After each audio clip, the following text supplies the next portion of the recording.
Divers had disturbed silt during their inbound journey. Fin kicks near the floor, bodies brushing against walls, movements through the constrictions.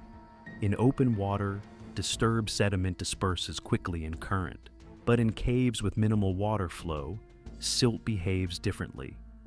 It hangs suspended in the water column, reducing visibility from tens of feet to inches within seconds. The disturbance they had created going in was now waiting for them on the way out.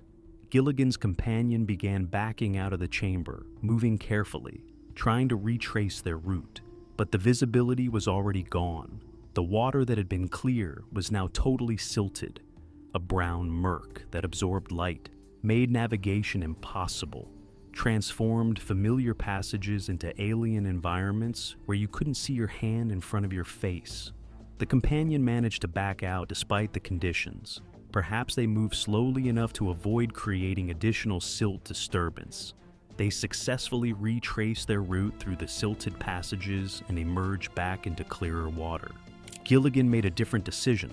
Instead of backing out the way they had come, retracing the known route through the two constrictions, he decided to ascend vertically.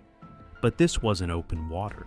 This was a cave system with complex three-dimensional geometry. Going up didn't necessarily lead to the exit. It might lead to a dead-end pocket in the ceiling. It might lead to a restriction too tight to pass. It might lead nowhere.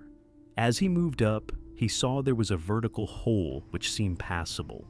Gilligan entered the tight vertical hole, his body ascending into the constriction. The hole was barely passable, requiring precise body positioning. His single 80 cubic foot tank contained a finite amount of breathing gas, and he had already consumed a significant portion during the inbound journey and exploration. Every breath depleted his remaining supply. Every moment spent navigating the tight vertical passage brought him closer to the moment when he would draw on his regulator and get nothing.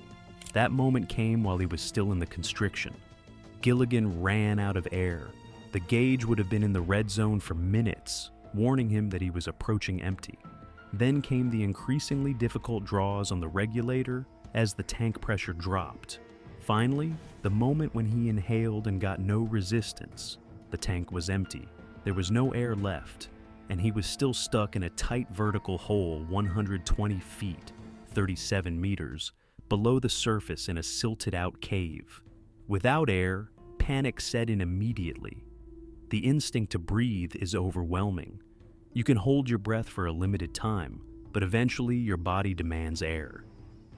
Gilligan tried to continue ascending through the constriction, trying to reach whatever lay above, hoping desperately that it led to the surface, or at least to a pocket of trapped air where he could breathe.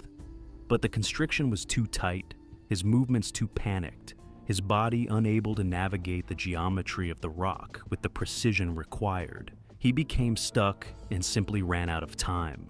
The urge to breathe became irresistible.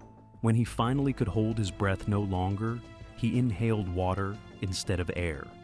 The water filled his lungs, triggering violent coughing that only pulled more water in.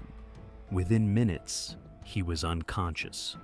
Within a few more minutes, he was dead, stuck in a tight vertical hole, his UK 500 light still burning, marking the location of his body in the darkness.